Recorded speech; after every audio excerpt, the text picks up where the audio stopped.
This painting is inspired by a Instagram post I saw by Dominic Liam.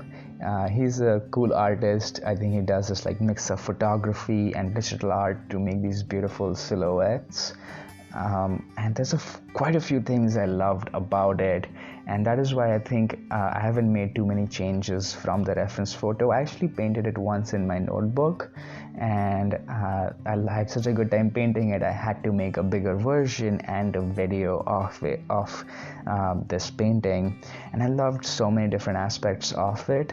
The first is the background you see me painting now. I'm doing in wet on wet to keep all the blended edges, so I just wet the whole paper and then add my color on it. This way the colors get to mix and you get this beautiful soft transition. Also the colors I'm using and the colors that Dominic used in his photo are all red and magenta colors, and I think that is not by accident.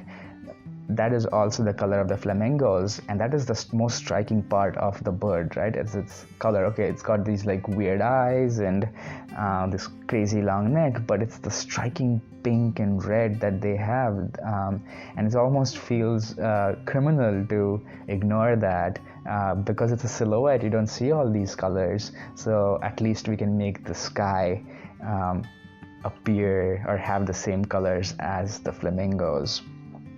Paying homage to the bird, and also indicating to the viewer that these are in fact a group of flamingos and not maybe a group of cranes or some other bird. It just, when you see those pinks and reds, our brain just goes, oh, flamingos. Another thing I did was to go over the water one more time with a light wash of a light red color, and that just made the water part of the painting a little bit darker. And a little bit more red. One thing it shows is also the light falling on the water, but to me it also has this more poetic reference to the food of the flamingos. The flamingos do not, on their own, are not their beautiful reds or pinks you see. If you kept a flamingo in your house, it probably will just look white and gray, but because they eat algae and krill and the shrimp, they are able to get the color from their food, and so if you feed the flamingo the wrong food, it will not have those reds and pink colors. So it's also this like little poetic reference to the food of the bird as well. So let me now get to the silhouette itself, and one thing I love the most about it is its complete abstract quality, and because you don't really see each and every flamingo on its own, you can barely see their necks, all of their legs are jumbled up, and it's quite abstract when you think of it. When you sort of forget that these are flamingos, it's really like you see the abstract quality of the painting shine even more. And that is what I had to do to paint it. If I had focused on every little flamingo and trying to get the nuance of every little neck and every little posture, first of all, it would have taken a very long time to paint, but also it might not have had the same essence to it. The sense of these shapes just interacting with each other, creating these small dots of negative space in between. I think as a painter, it is important to just take a step back and not necessarily paint what it is, but paint what you see, paint the essence of it. And that is what I've tried to do, where I sort of blocked out this black patch, drew some lines to indicate legs, and now I am looking at the reference quite hard and seeing what shapes capture me the most.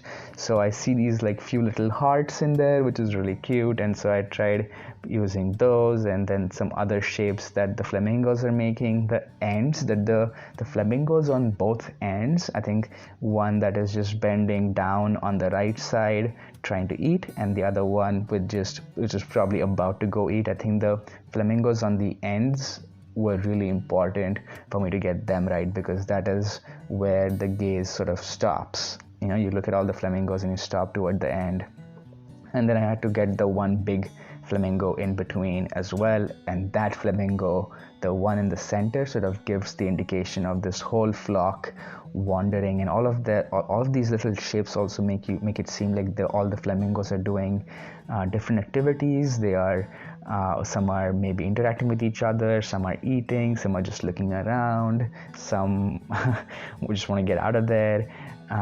And they look like this like wandering flock of flamingos, which I love seeing. I have spent quite a lot of time tracking flamingos, especially when I was living in India. It was at least once or twice during the winters when they migrated to my city.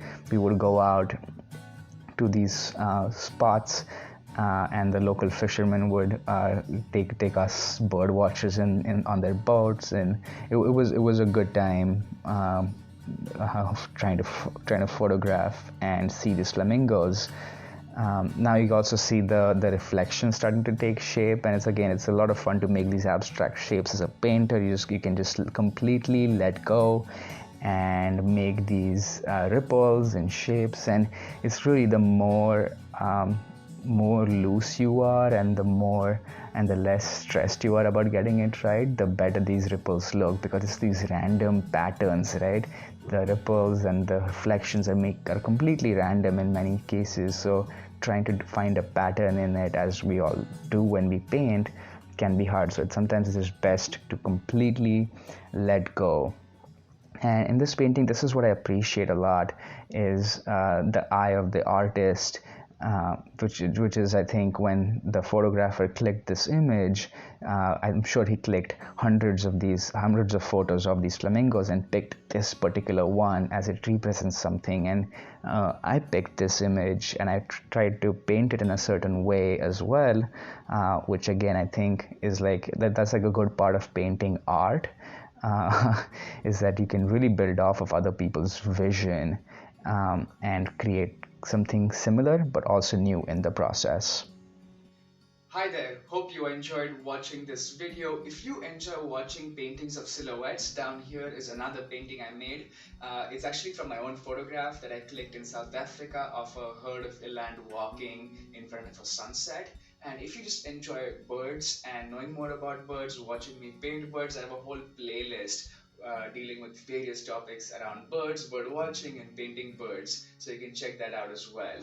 And as always, I'll see you next time.